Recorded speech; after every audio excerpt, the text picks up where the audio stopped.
Salam alaikum Azoul, bonsoir. Aujourd'hui, nous allons consacrer l'émission d'aujourd'hui, le top 3, à la lettre du président Bouteflika, celle qu'il a écrite lui-même de ses petites mains. En guise d'introduction, nous allons vous montrer, et en guise de top 3, ce ne sera pas un top 3, puisque nous allons vous montrer plusieurs titres, mais d'un seul journal, 2014, 2015, 2016, 2017, 2018, vous aurez deviné qu'il s'agit d'El Moujahid, qui reprend chaque année, pour la même circonstance, ça veut dire la lettre de Bouteflika aux Algériens à l'occasion de la célébration de la journée du Chouhada, du Shahid. Donc nous allons vous montrer, c'est la même lettre quasiment avec, ça c'est 2014, c'est la même lettre avec les mêmes mots que vous allez retrouver en 2015. La même lettre avec les mêmes mots, sauf que le titre change seulement en 2016. La même lettre, les mêmes mots à peu près, un tant soit peu, les mêmes formules en 2017. La même lettre, les mêmes mots à peu près, les mêmes formules, quelques petits changements, surtout qu'en 2017, à la fin de la lettre, il fait appel aux Algériens pour aller voter massivement. Et en 2018, c'est le titre que vous avez devant vous, celui du 17 d'avant-hier. La même lettre, les mêmes mots que les années précédentes.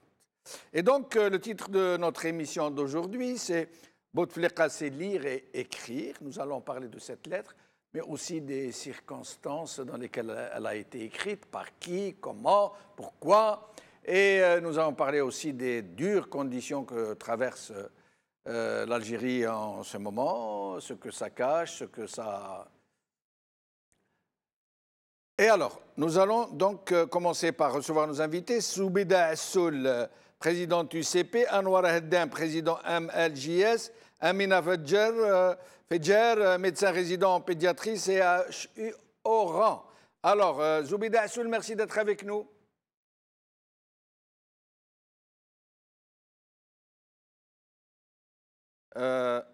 Il semble qu'il y ait un petit souci.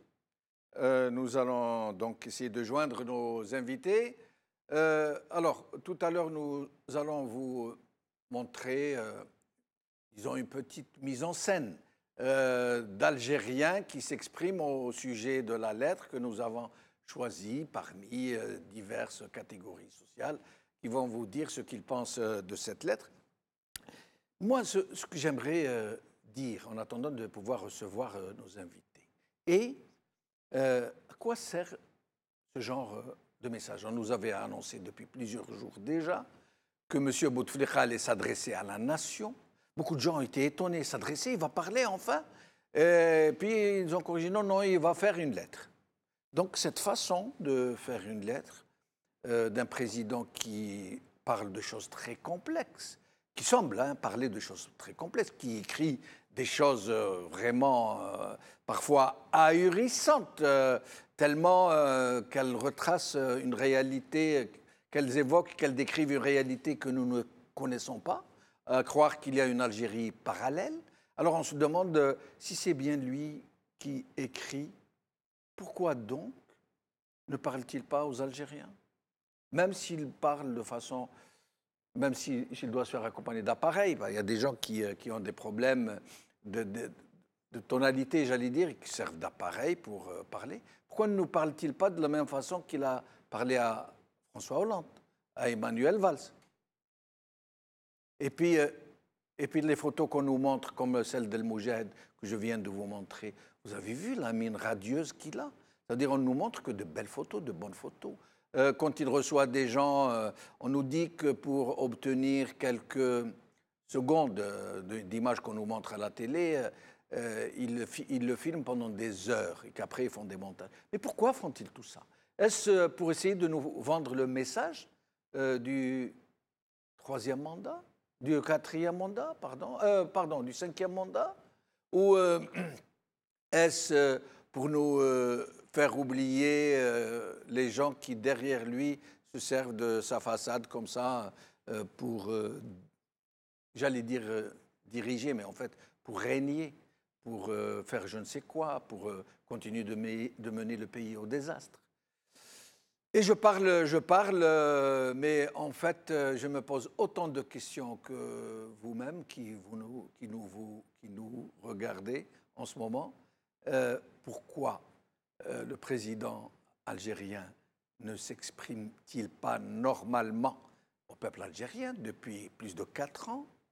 Pourquoi lui prête-t-on des mesures, des décisions qui sont prises tout le temps? Pourquoi nous dit-on qu'il a nommé un tel, qu'il a dégommé un tel? Pourquoi nous dit-on qu'il appelle les Algériens à l'union? Pourquoi nous dit-on qu'il condamne certaines manifestations, certaines dérives, alors qu'il ne le fait pas lui-même?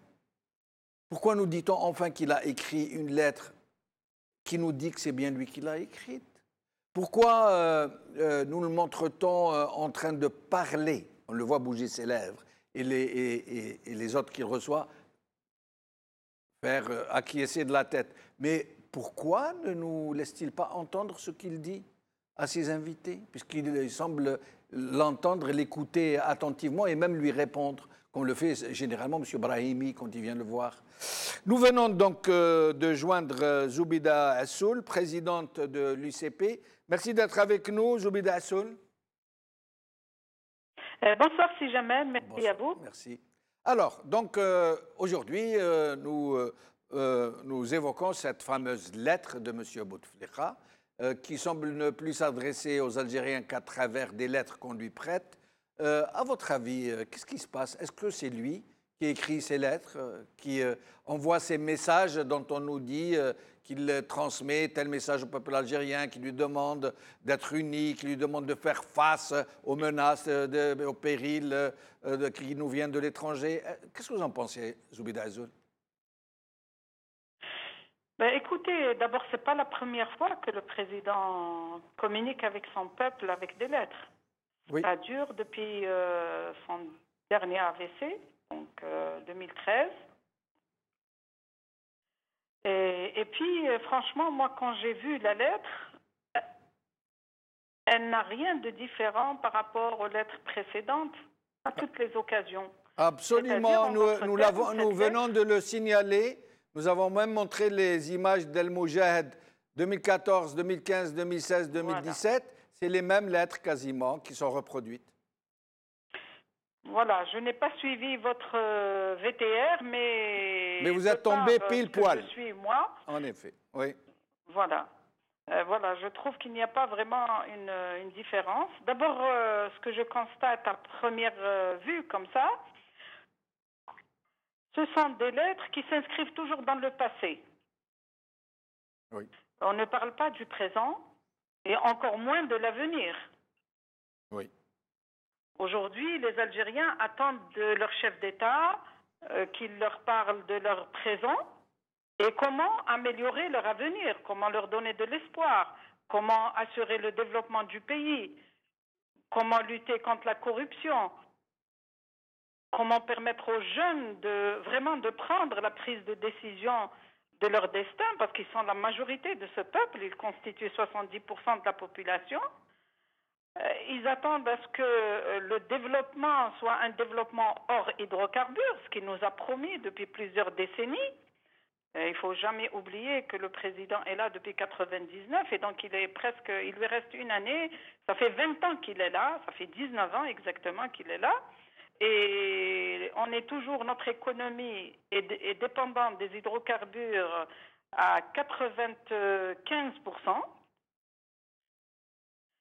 L'école n'est toujours pas performante. Le système de santé est dans un état de délabrement extraordinaire. La corruption s'élargit de plus en plus et elle touche pratiquement tous les secteurs et gangrène l'économie nationale. Nous avons une économie parallèle vraiment qui, selon les analystes et les experts qui ont fait des estimations, qui se situe à peu près autour de 45% du PIB.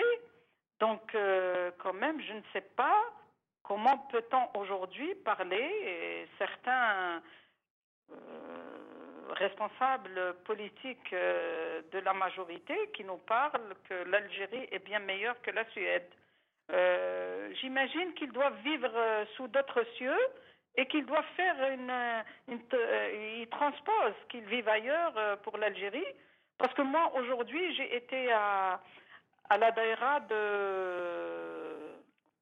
dans la wilaya de Chlef, de Boukadir.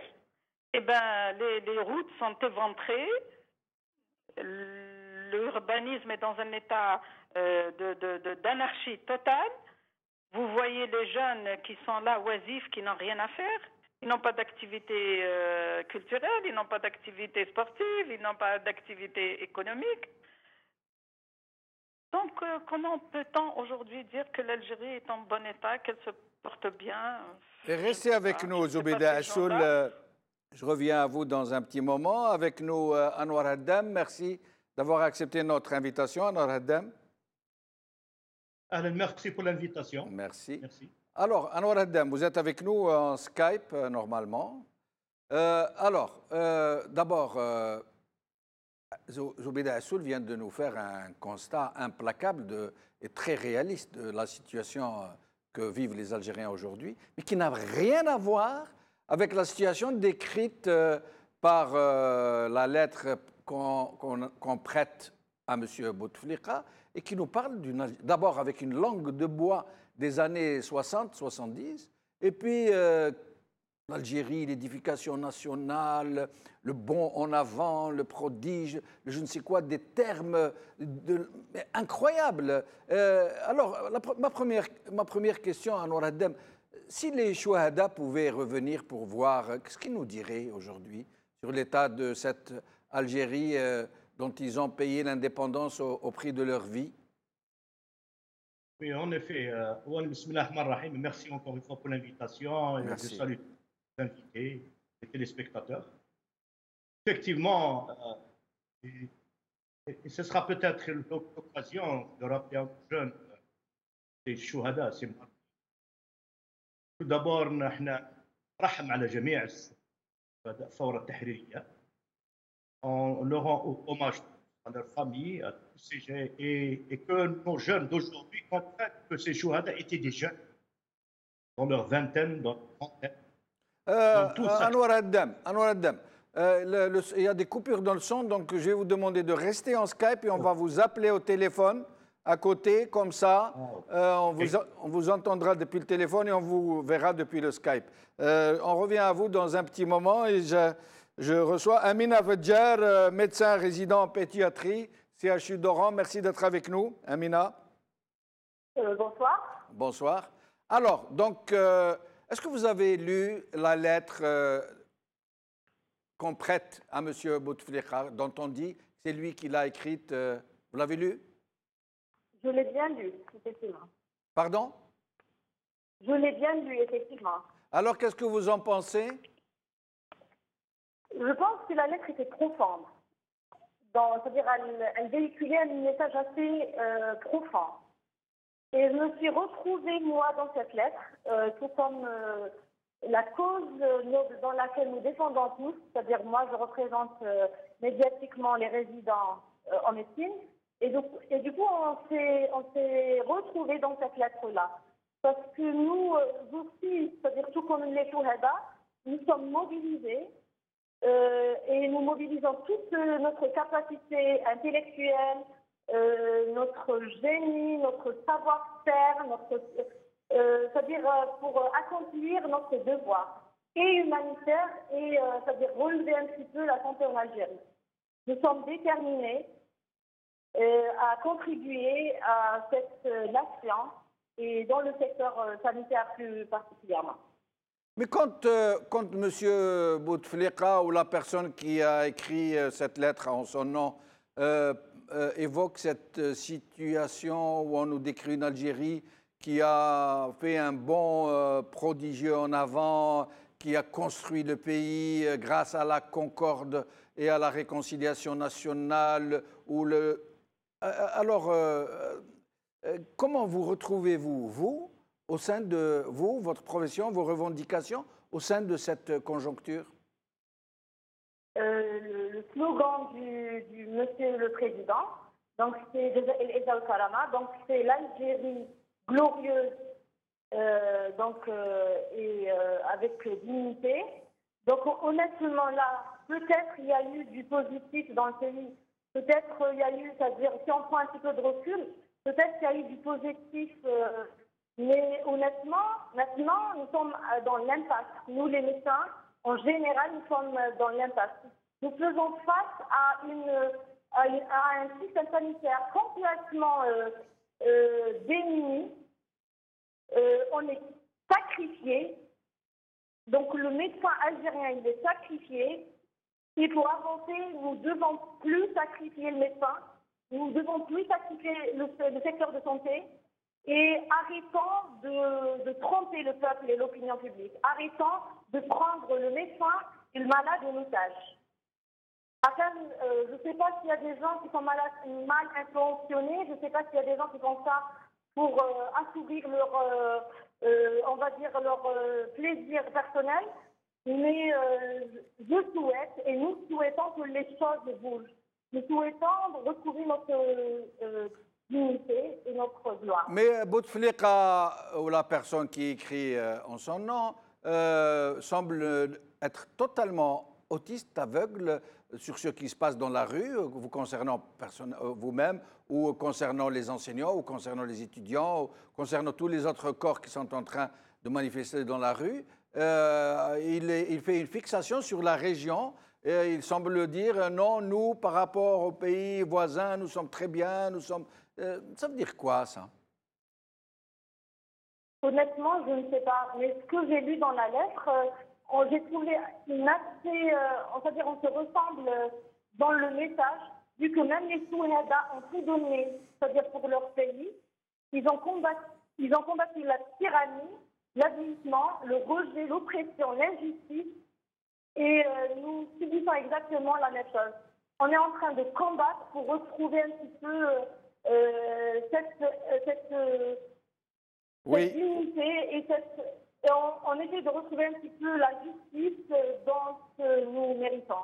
Oui, en effet, dans cette lettre, il est rendu hommage à ces chouhada qui ont combattu l'avilissement, l'oppression, le pillage, etc., etc.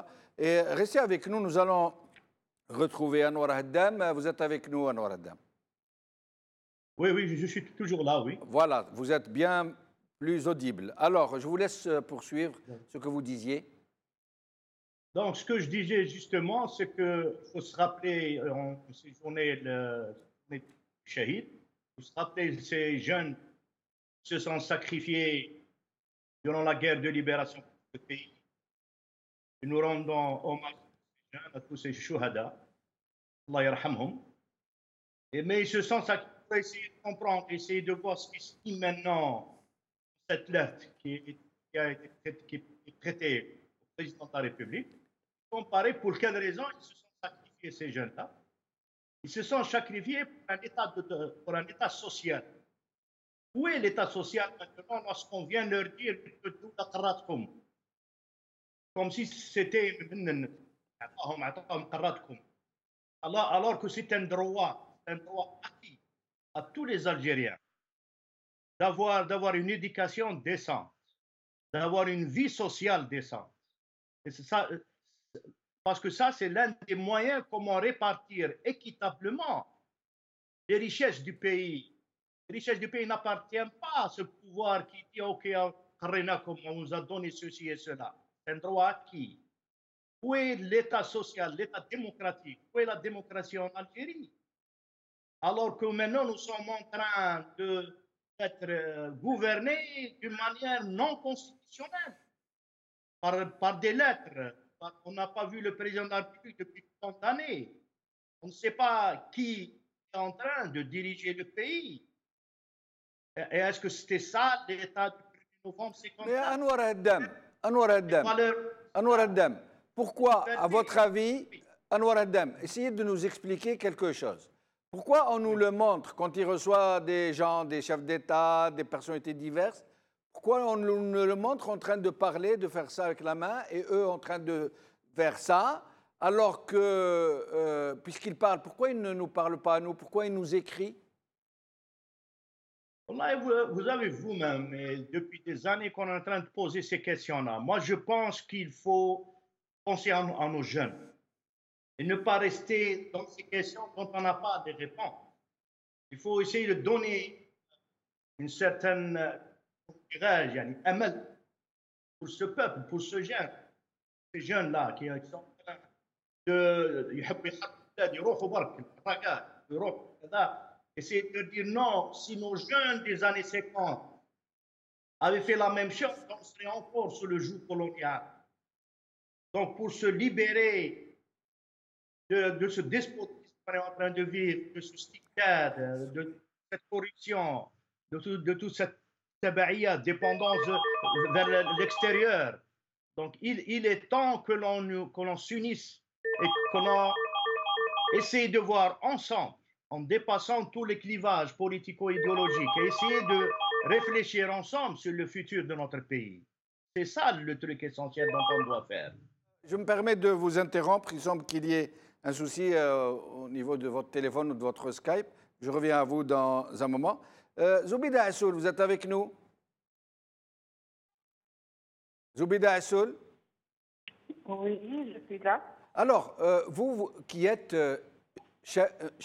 présidente d'un parti politique, qui en même temps êtes avocate, donc juriste, comment un pays normalement constitué et dont le régime se dit un état de droit qui plus est, comment peut-on accepter une telle situation d'un président qu'on ne voit pas pendant des mois, quand on le voit dans des conditions absolument pathétiques, qui font pitié à voir, et un président qui ne parle pas, qui ne s'adresse pas à son peuple depuis plus de 5 ans, et dont on nous dit qu'il s'adresse aux Algériens par lettre.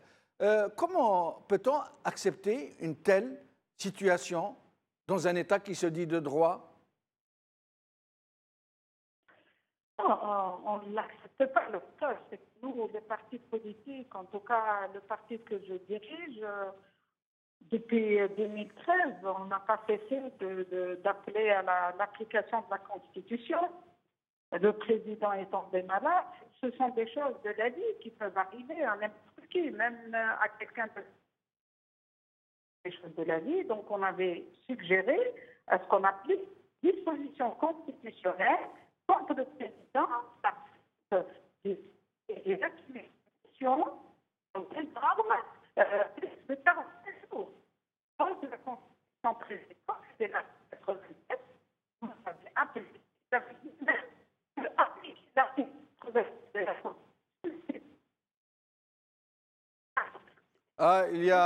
il me semble qu'il y a un souci, Zoubida, si on ne vous entend plus. Nous allons vous passer, Amina Vedjar, avant de vous donner la parole, nous allons vous passer donc quelques images dont je vous laisse apprécier le sérieux. Vous allez les regarder, vous allez écouter des Algériens qui s'expriment. Je vous avertis dès le début que c'est une mise en scène. Message adressé aux Algériens sous forme de lettres à l'occasion de la journée du Shahid a soulevé une immense satisfaction au sein de l'opinion publique. Les Algériens ont été sensibles à la justesse des mots, à l'absence de langue de bois. À plus forte raison qu'ils sont convaincus que c'est le président lui-même qui a écrit cette lettre. Et comment? Puisque c'est quasiment la même, avec les mêmes mots, que les lettres écrites en 2014, 2015, 2016 et 2017. La seule différence est qu'en 2017, le message du président appelait à se rendre massivement aux urnes. Nous avons choisi pour vous quelques réactions de citoyens au message du président. Écoutez-les.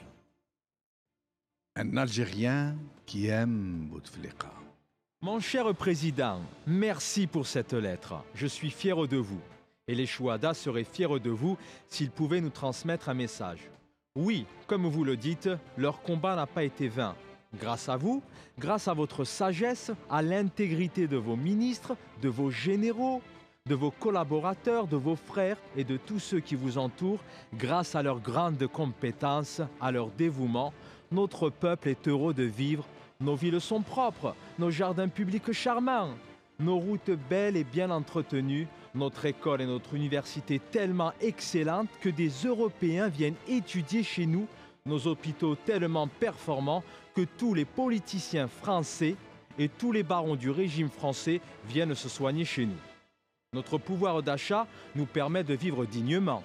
Nous n'avons pas de chômage, pas de délinquance, pas de haut gras, pas d'injustice. Pour résumer, Monsieur le Président, sous votre sage gouvernance, il fait bon vivre en Algérie. J'espère que vous allez vous représenter pour un 5e mandat. Un étudiant. Merci, Monsieur le Président, d'avoir rappelé que notre peuple est très uni, qu'il n'y a aucun problème identitaire, aucune dynamique séparatiste, que notre jeunesse a accompli des miracles, qu'elle est heureuse dans son pays, emplie de conviction en son unité et sa grandeur. Merci de nous avoir rappelé que nous avons franchi de grands pas, que nous avons atteint nos objectifs et que nous avons préservé nos acquis. Quelle sincérité! Merci pour cette absence de langue de bois. Un journaliste. Un seul mot, merci. Merci pour la liberté d'expression que vous nous permettez. Un nationaliste. Bravo, Monsieur le Président, d'avoir rappelé l'environnement inquiétant et menaçant qui pèse sur les pays voisins. Oui, grâce à la concorde et la réconciliation nationale, notre pays nous est jalousé par les voisins. Surtout par les 2,5 millions de Tunisiens qui viennent passer leurs vacances chez nous. Et par les Marocains qui nous envient notre TGV, notre autoroute, nos agricultures, notre artisanat et la propreté de nos villes. Et surtout notre tourisme. Un retraité. Ah, Monsieur le Président, c'est un autorité que vous parle. Le passage que j'ai préféré dans votre lettre est celui-ci. Nous avons vécu depuis que nous avons renoué avec la sécurité et la paix. Un long processus de développement à travers lequel nous avons accompli de nombreuses réalisations dans tous les domaines économiques, sociaux et culturels. Monsieur le Président, j'ai beaucoup de gratitude pour vous. Monsieur le Président, c'est vrai que nous avons accompli des prodiges, un magnifique bond en avant. Alhamdulillah, ma retraite. Elle me permet de vivre dans l'aisance et la dignité. Et maintenant, j'implore le Dieu Tout-Puissant de vous rendre ce que vous nous avez donné. Monsieur le Président, Un Algérien très énervé. Monsieur le Président, il faut un peu ralentir vos efforts et ne plus poursuivre l'édification digne et fière de l'Algérie. Que vous nous rappelez dans votre lettre parce que ces progrès ont provoqué un immense flux migratoire vers notre pays. Nous sommes envahis par les haragas suédois et nous ne pouvons pas accueillir toute la misère du monde.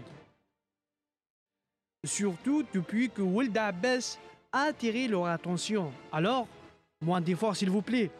Un peu plus de corruption, un peu plus d'incompétence, un peu plus de pillage, un peu plus de routes cassées, moins de ramassage d'ordures, plus de chômage, moins de droits, moins de transparence politique.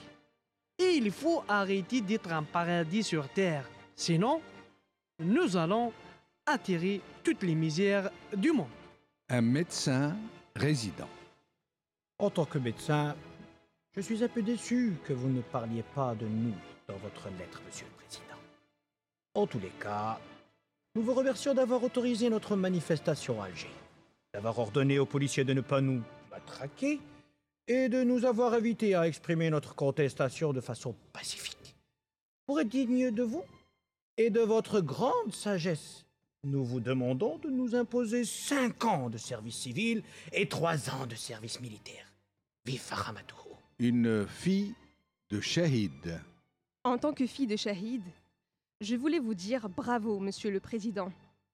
C'est très honnête de votre part d'avoir reconnu dans votre lettre que nos chouhadas ont donné leur vie pour libérer les Algériens de la tyrannie, de l'avilissement, de l'oppression, de l'injustice et de la spoliation de leurs richesses. Et c'est grâce à vous, Monsieur le Président, que les Algériens ne connaissent plus la tyrannie, l'avilissement, l'oppression, l'injustice et la spoliation de leurs richesses. Zoubida Assoul, vous êtes avec nous. Zoubida Assoul. Allô? Zoubida Assoul, شي ضحك وشي بكي. Le plus étonnant, je ne comprends pas personnellement, et comment ces gens parviennent-ils à avoir autant de culot, à user des mots aussi ahurissants, parler alhamdoulilah, dans cette Algérie, il n'y a plus d'avilissement, d'oppression, le retour à la dignité. Comment font-ils, Zoubida Assoul? Quel est votre sentiment sur la réaction des Algériens à cette lettre du président? Écoutez, d'abord, ces responsables, je pense qu'ils s'adressent qu'à eux-mêmes. Parce que quand on est responsable, on doit regarder d'abord la réalité en face, et puis on demande aux dirigeants de trouver des solutions aux problématiques de la société. Or, nous avons un pouvoir qui est là, au moins en tout cas depuis presque 20 ans, et qui a promis énormément de choses aux Algériens, mais qu'aujourd'hui, au bout de 20 ans, l'Algérie est dans une situation chaotique sur tous les plans. Politique, économique, social, culturel, infrastructurel, cadre de vie. Donc c'est global. Quand vous avez 18 000 d'Algériens, de jeunes Algériens sortant des universités qui veulent quitter leur pays, c'est-à-dire la future intelligentsia de ce pays, quand vous avez des médecins, des résidents qui se plaignent pour les conditions de travail, pour assurer une couverture sanitaire digne pour ce peuple qui a tant souffert, alors comment peut-on parler et tenir ce langage langue de bois du XXe siècle? Il ne date plus du XXIe siècle. C'est pas possible. Il y a un tel décalage que parfois, moi, j'ai l'impression de vivre un cauchemar. Je me dis, est-ce que ces gens-là, au moins, ont un peu de respect pour le peuple algérien pour ne plus lui raconter des histoires aussi grotesques? Et pourtant, ils le savent très bien. Tout à l'heure, vous m'avez posé une question sur les institutions, sur comment. Oui. Eh bien, en Algérie, on parle de l'état de droit, mais ce n'est qu'un slogan. Parce que la réalité, c'est que nous ne sommes pas dans un état de droit, encore moins dans un état des institutions. On a tellement personnalisé le pouvoir en Algérie qu'aujourd'hui, on veut lier l'Algérie à une personne, ou les institutions à une personne. Sinon, comment peut-on expliquer qu'il y ait des dispositions constitutionnelles qui régissent la maladie d'un chef d'État, que ce soit le président Bouteflika ou quelqu'un d'autre?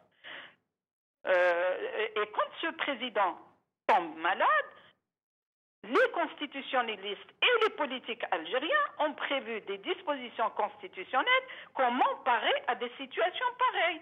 Et donc, cette disposition impose au Conseil constitutionnel de se réunir d'office et de constater que le président est en empêchement d'exercer pleinement ses fonctions et que par la suite, c'est l'Assemblée, enfin le Parlement avec ses deux chambres réunies qui doivent constater justement l'empêchement d'exercer mais Zoubida Assoul, pourquoi Zoubida Assoul dans un pays institutionnel? Mais Zoubida Assoul, pourquoi? Ma question, Zoubida Assoul, est-ce que vous m'entendez? Zoubida Assoul? Une question, s'il vous plaît. En fait, pour arriver à cet état d'empêchement, il faudrait que le Conseil constitutionnel entame la procédure, c'est-à-dire commencer par faire examiner le président. Ça ne veut pas dire que le Conseil constitutionnel va dire non, il n'est pas bon. Le faire examiner seulement par des médecins. Pourquoi le Conseil constitutionnel refuse-t-il de le faire examiner alors que très visiblement il en a besoin? Parce que le Conseil constitutionnel n'est pas indépendant. Ce sont des personnes qui sont là et qui obéissent à l'œil et aux ordres de l'exécutif. Il n'y a aucun moyen de recours. Il n'y a aucun moyen de recours contre ce Conseil constitutionnel. Est-ce que ce Conseil constitutionnel, qui est le seul à pouvoir s'auto-saisir, lorsqu'il ne le fait pas, parce que c'est du copinage... Malheureusement, la Constitution a été rédigée comme ça, sur commande, donc sur mesure. Donc le Conseil constitutionnel doit obligatoirement se réunir d'office. Personne ne doit le saisir, parce qu'il est censé veiller à l'application de la Constitution. Et s'il y a forfaiture, s'il y a plus de 45 jours, il doit se réunir obligatoirement. Et s'il y a forfaiture, en l'occurrence, si ce Conseil constitutionnel agit sous ordre et qu'il refuse de s'autosaisir, est-ce qu'il y a un moyen de recours? Est-ce qu'il y a une possibilité de recours? Hélas, non. Hélas, non. Telles que les dispositions constitutionnelles existantes actuellement, non, il n'y a pas. Et c'est là où je vous dis qu'on ne peut pas parler, ces gens-là ne peuvent pas parler d'un état de droit, ni d'un état des institutions, parce que les institutions existent dans la Constitution. Elles ont des prérogatives dans la Constitution, mais elles ne sont pas réelles. Restez avec nous. Sur le papier. Restez avec nous, Zoubida Assoul, je reviens à vous.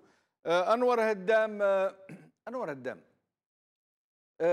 quand on lit la lettre, on croirait que la personne qui l'a écrite parle d'une autre planète, hein, rien à voir avec la situation en Algérie, au point où nous avons donc essayé de faire dire aux Algériens ce qu'ils pensent réellement, parce que c'est comme ça que les Algériens prennent cette lettre, soit par l'indifférence, soit en riant, soit en se tapant la tête contre les murs, en fait. Comment font-ils, Anwar Haddam, pour tenir un tel langage alors qu'il n'en est rien, que l'Algérie est dans des situations absolument catastrophiques? Justement, c'est ce que j'essayais d'expliquer à mes jeunes spectateurs aussi. Le meilleur moyen de cette lettre, c'est d'appeler, puisqu'ils disent que tout va bien en Algérie. Essayons de voir cette Algérie, pour quelle raison, et en cette journée, pour quelle raison ces choix et leur vie, pas uniquement focusés à l'oppresseur, pour focusser au criminel. Ils avaient une vision, ces jeunes-là, des années 50, 40, ils ont eu une vision d'établissement d'un État social. Où est l'État social en Algérie? Donc, il faut expliquer à nos jeunes. Anwar Haddam, je reviens à vous. J'espère que cette fois-ci, on va vous appeler au téléphone pour que nous puissions vous écouter au téléphone et vous regarder en Skype parce qu'il y a des coupures, on ne vous entend pas très bien. Amina Fedjer, vous êtes avec nous? Je n'ai pas entendu la question parce que j'ai été mise en attente. Pardon, excusez-moi? Je n'ai pas entendu votre question. Je ne vous entends pas très bien, malheureusement. Je ne vous ai pas entendu. Alors, Amina Fedjer, Oui. vous avez entendu autour de vous ce que disent les Algériens au sujet de cette lettre. Est-ce qu'ils en parlent d'abord? Est-ce qu'ils sont indifférents? Et surtout dans votre corporation, la réaction des médecins résidents?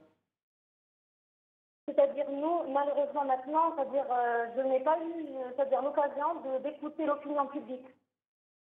Et dans votre corporation, qu'est-ce qu'on en dit? C'est-à-dire, moi, j'ai les deux versions.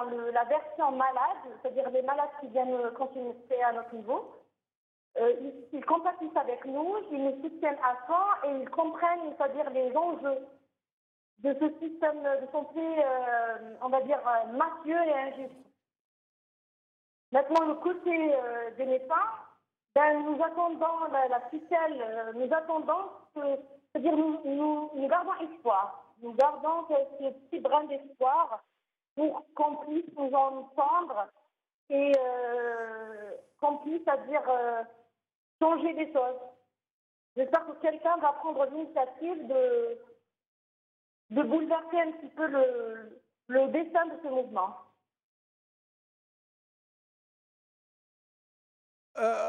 Excusez-moi, Amina Fedjer, vous, jeune qui n'avez rien connu de la Révolution, encore moins les premières années de l'indépendance, quand vous savez, ce que vous savez sur les souffrances du peuple algérien, sur leur combat, sur les sacrifices immenses de centaines de milliers d'Algériens, vous savez pourquoi? Ils l'ont fait pour libérer ce pays, pour permettre à ses habitants de vivre dignement, librement, de pouvoir s'exprimer, être les maîtres de leur propre pays. Vous avez conscience que ce combat a été mené, que les fruits de la victoire n'ont pas été dévoyés? Les fruits de la victoire n'ont pas été démérités. Mais n'oublions pas une chose, c'est qu'il y a eu des vendus parmi nous. C'est-à-dire qu'il y avait des gens qui ont vendu leur cause, leur âme au diable. Donc ça, n'oublions pas ça. C'est-à-dire que si la France est restée 132 ans en Algérie, ce n'est pas pour rien. Parce que les traîtres et les vendus étaient parmi nous. Donc si on s'autoproclame enfant d'un quartier populaire, et si on s'autoproclame du peuple, on doit écouter ce peuple, on ne doit pas mettre à dos l'élite de ce peuple, on ne doit pas mettre, à dos l'intelligence, et on ne doit pas diviser le peuple. Qu'est-ce qui est en train d'arriver maintenant? C'est-à-dire là maintenant, l'intelligence, elle est bafouée. L'intelligence est un crime en Algérie. C'est un crime d'être né en Algérie. Et j'espère que finalement, on va se remettre en question, ou bien qu'on démissionne, et laissant les choses bonnement se faire, on va dire. Parce qu'on a accusé par des mots de tous les mots. Et ça, c'est vraiment injuste. On n'est pas entendu. On est en train d'être traité de voyous, de sonneurs de troubles, etc. Là, on n'est pas ça. On est un mouvement apolitique, pacifique. Et nous voulons juste relever la santé de ce pays et nous voulons relever la dignité de ce peuple. On veut regagner la dignité du État. Mais quand vous dites on veut relever la dignité de ce peuple, c'est éminemment politique. Nous voulons être apolitiques et pacifiques tout en adressant nos messages. C'est-à-dire, on ne fait pas partie d'un mouvement X. Nous, on est apolitiques, on est profondément heurtés, blessés dans notre profession et dans notre dignité, et nous voulons que les choses s'améliorent. On veut que les choses changent enfin.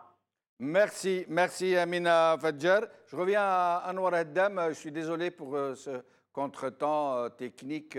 Vous êtes avec nous, Anwar Haddam, au téléphone, je crois, maintenant. Alors, à votre avis, ces gesticulations, ces lettres, ces messages du président, est-ce qu'ils ne visent pas particulièrement à asseoir l'idée du 5e mandat? Et est-ce que l'armée ne serait pas devenue réticente à cette possibilité, à cette option? Oui, franchement parler, l'armée, clair, aussi, un problème au niveau un problème de leadership. Donc on ne sait pas exactement qu'est-ce qui se passe.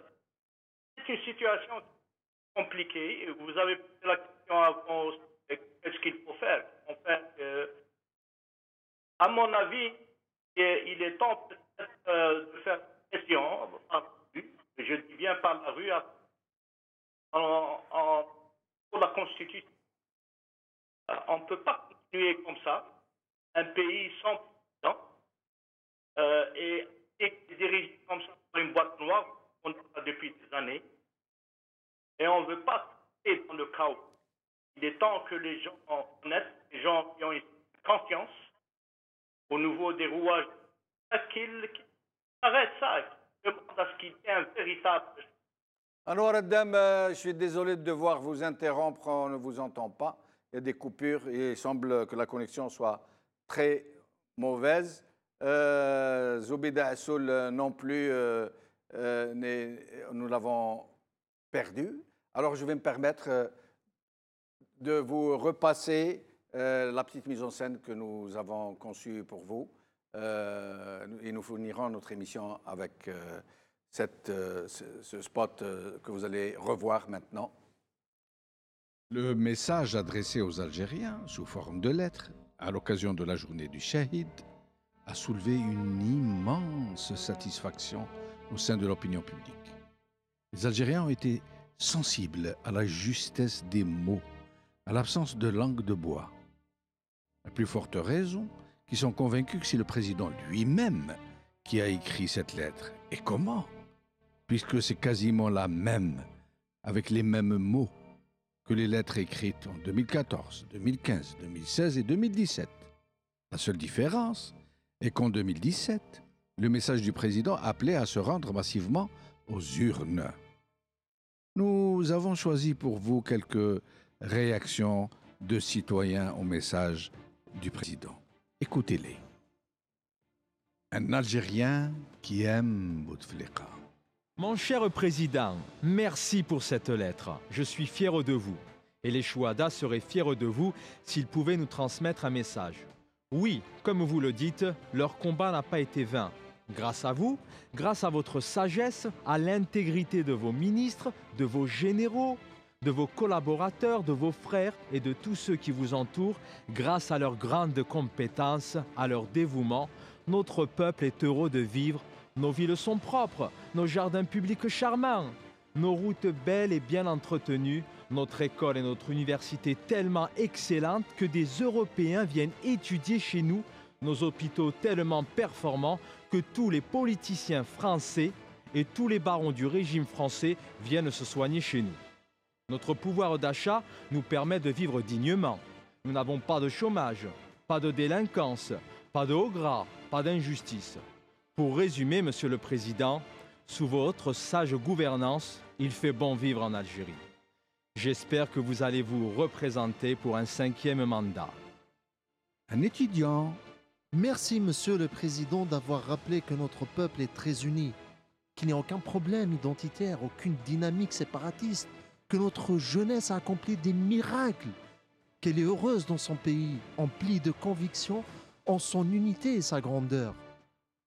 Merci de nous avoir rappelé que nous avons franchi de grands pas, que nous avons atteint nos objectifs et que nous avons préservé nos acquis. Quelle sincérité! Merci pour cette absence de langue de bois. Un journaliste. Un seul mot, merci. Merci pour la liberté d'expression que vous nous permettez.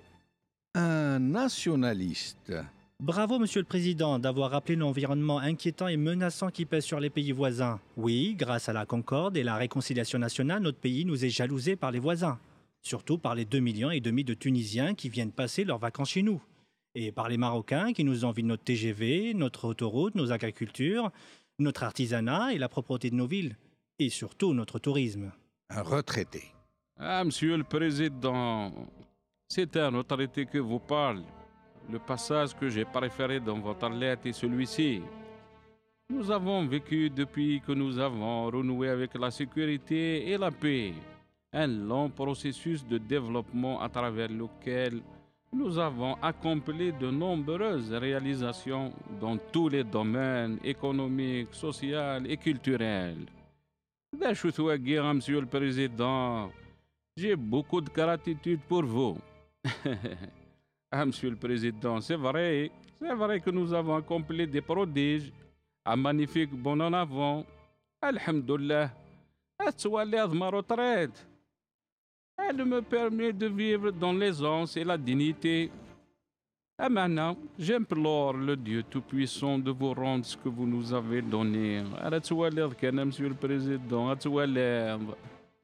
un Algérien très énervé. Monsieur le Président, il faut un peu ralentir vos efforts et ne plus poursuivre l'édification digne et fière de l'Algérie. Que vous nous rappelez dans votre lettre parce que ces progrès ont provoqué un immense flux migratoire vers notre pays. Nous sommes envahis par les haragas suédois et nous ne pouvons pas accueillir toute la misère du monde. Surtout depuis que Ould Abbas a attiré leur attention. Alors, moins d'efforts s'il vous plaît. Un peu plus de corruption, un peu plus d'incompétence, un peu plus de pillage, un peu plus de routes cassées, moins de ramassage d'ordures, plus de chômage, moins de droits, moins de transparence politique. Et il faut arrêter d'être un paradis sur Terre. Sinon, nous allons attirer toutes les misères du monde. Un médecin résident. En tant que médecin, je suis un peu déçu que vous ne parliez pas de nous dans votre lettre, Monsieur le Président. En tous les cas, nous vous remercions d'avoir autorisé notre manifestation à Alger, d'avoir ordonné aux policiers de ne pas nous matraquer et de nous avoir invités à exprimer notre contestation de façon pacifique. Pour être digne de vous et de votre grande sagesse, nous vous demandons de nous imposer 5 ans de service civil et 3 ans de service militaire. Vive Fahamatou. Une fille de Shahid. En tant que fille de Shahid, je voulais vous dire bravo, Monsieur le Président. C'est très honnête de votre part d'avoir reconnu dans votre lettre que nos chouhadas ont donné leur vie pour libérer les Algériens de la tyrannie, de l'avilissement, de l'oppression, de l'injustice et de la spoliation de leurs richesses. Et c'est grâce à vous, Monsieur le Président, que les Algériens ne connaissent plus la tyrannie, l'avilissement, l'oppression, l'injustice et la spoliation de leurs richesses.